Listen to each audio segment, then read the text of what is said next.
Very good morning, students. So, today's topic is Chapter 2 Exercise Part D and Part E, जो अभी हम discuss करने जा रहे हैं. Then you will get this PDF also in your document section.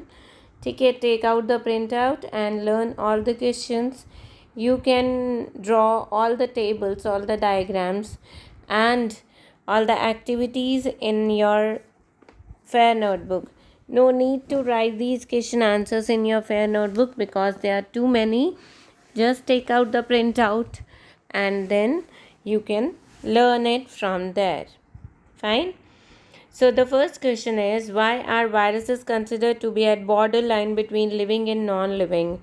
So viruses show characteristics of both living and non-living because when they are in contact with some suitable plant, animal or bacteria, तो अगर कोई living condition उनको मिलती है, they start behaving like living organisms, means they grow and reproduce. But they don't grow outside the organism के बाहर उसको वो ग्रो नहीं करता, बिल्कुल एक मिट्टी के कण की तरह पड़ा रहता है. They can be stored in the bottle for many years, therefore they are considered to be at border line. Fine. Then question number 2, what is fermentation? Fermentation एक anaerobic process है, means जिसमें हवा की ज़रूरत, ऑक्सीजन की ज़रूरत नहीं पड़ती है, थ्रू विच द शुगर्स जो होता है वो अल्कोहल और एसिड में चेंज हो जाता है and carbon dioxide produced by the action of micro organisms. तो इट इज़ ये भी पूछा गया, how is this useful in food and beverages industries. It is useful in food and beverages in many ways, like for making batter, to make tasty dosa बनाने में, bread cake बनाने में.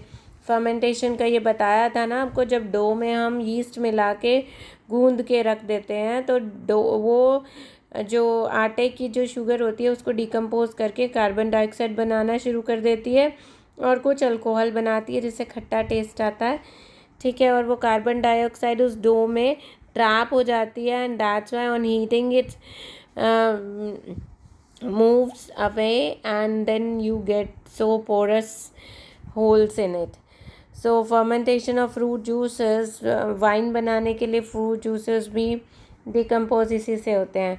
Then the question number 3 is, in the absence of microorganisms, the earth would become a heap of dead plants and animals because microorganisms are responsible for decomposition. Decomposition से क्या होता है, जितना भी dead living stuff होता है, जो living stuff dead हो गया है वो सारा मिनरल्स में चेंज हो जाता है and then they get in the soil and again then started recycling.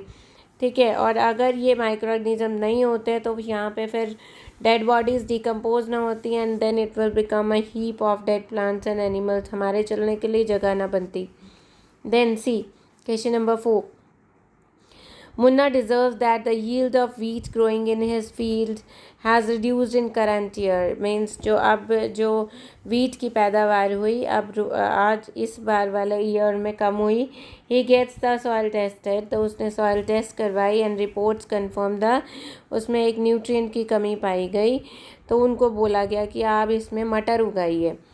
After harvesting wheat ख़त्म करने के बाद, तो कौन सा न्यूट्रिएंट सफिशिएंट नहीं है, that is the nitrogen. How do you think peas क्या है, क्योंकि पीस जो हैं दे लेग्यूमिनस प्लांट्स होते हैं.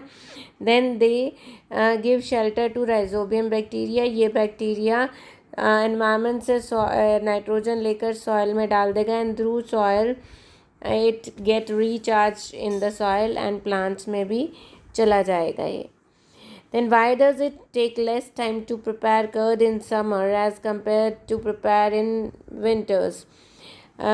दही बनाने में गर्मियों में ज़्यादा टाइम लगता है, कम टाइम लगता है, सर्दियों में ज़्यादा टाइम लगता है. क्यों?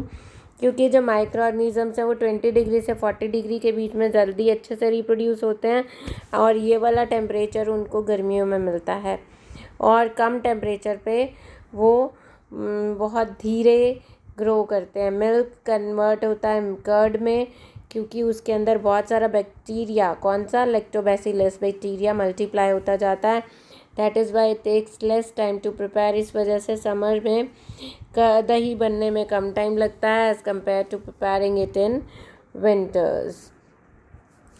Then we are on question number 6. How are the following diseases transmitted?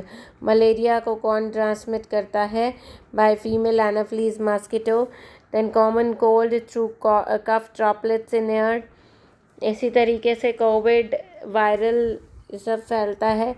Then tetanus through cut by rusted iron. किसी भी लोहे की चीज़ से अगर कट हमारे पर लग जाता है और उसके ऊपर सॉइल आ जाती है तो मेनली सॉइल भी कहा जाता है।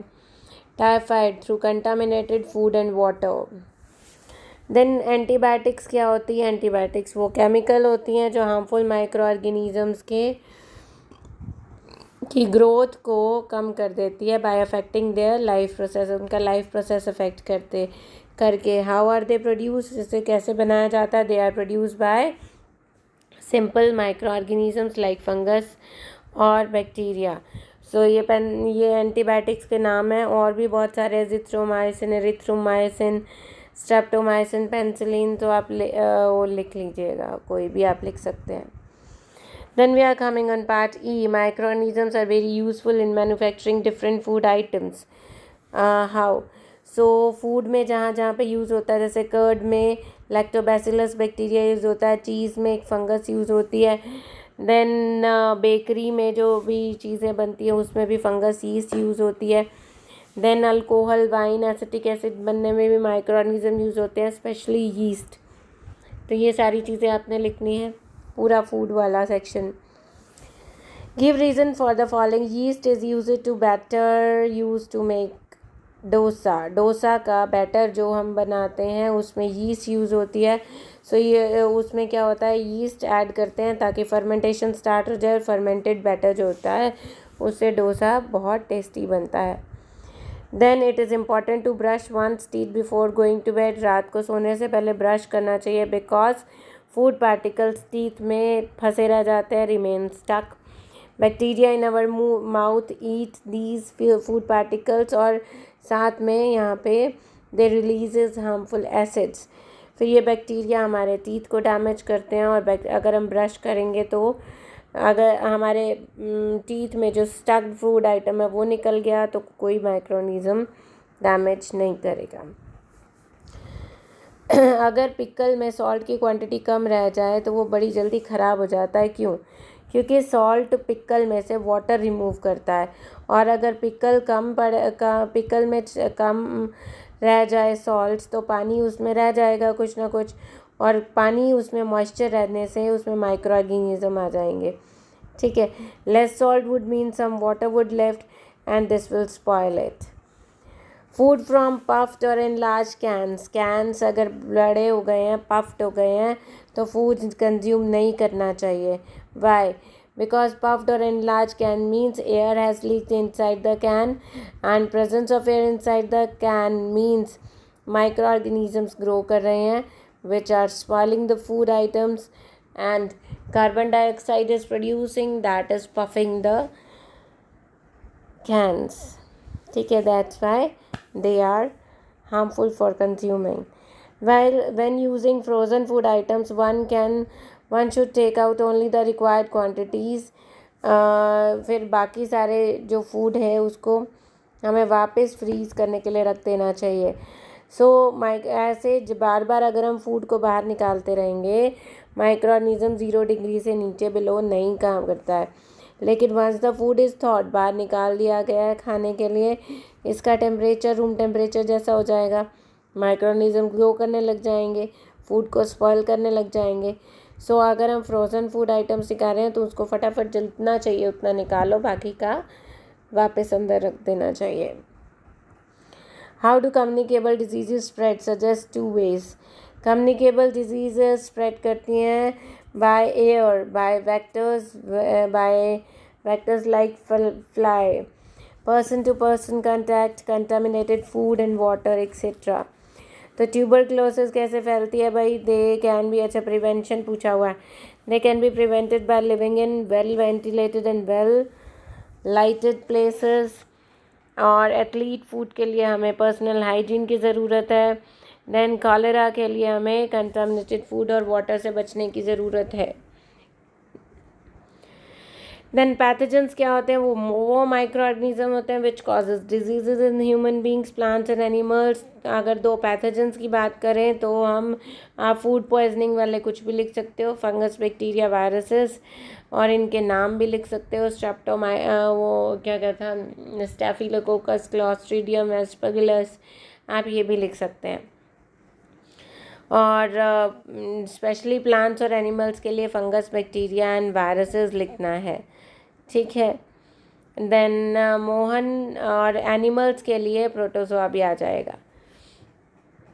Mohan bought samosas, roadside vendor से उसने समोसा लिए एंड उनको खा लिया। नेक्स्ट डे ही फेल्ट नोजिया, बड़ी घबराहट सी, वॉमिटिंग वाली feeling, and then after that started vomiting. He had severe pain, पेट में बहुत दर्द हो रहा था, डायरिया, लूज मोशंस थे। What could be the reason क्या है, उसको क्या बोलते हैं, उसको प्रिवेंट कैसे करते हैं? Reason is that the food was contaminated, ठीक है, it was filled with bacteria and other micro organism. हम उसको क्या बोलते हैं? It is called food poisoning. Prevention कैसे होती है? That the food must be properly prepared and stored in hygienic conditions. अगर फूड हाइजेनिक कंडीशंस में बना है तो वो अच्छा है खाने के लिए, अदरवाइज ये प्रॉब्लम हो सकती है। Which disease the following children are most likely to suffer from?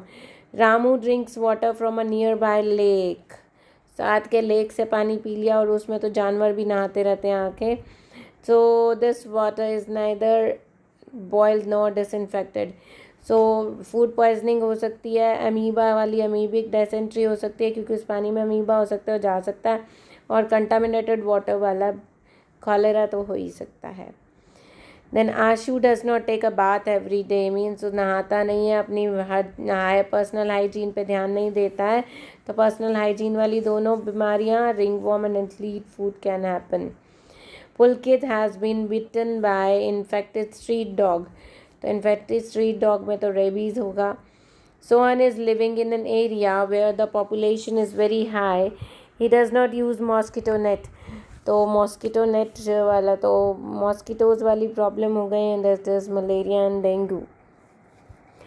Mohan अपने फ्रेंड्स के साथ had been coughing or sneezing, they were suffering from common cold. One of his friends did not keep, एक बच्चे के पास handkerchief नहीं था तो mouth पे वो कुछ नहीं रख रहा था। सो इन बच्चों को भी कॉमन कोल्ड और इन्फ्लुएंजा हो सकता है। Rest are the extra questions you will get in your PDF. कुछ ना समझ में आए then you will ask it to me. Then thank you very much. So this was today's topic and this was today's lecture.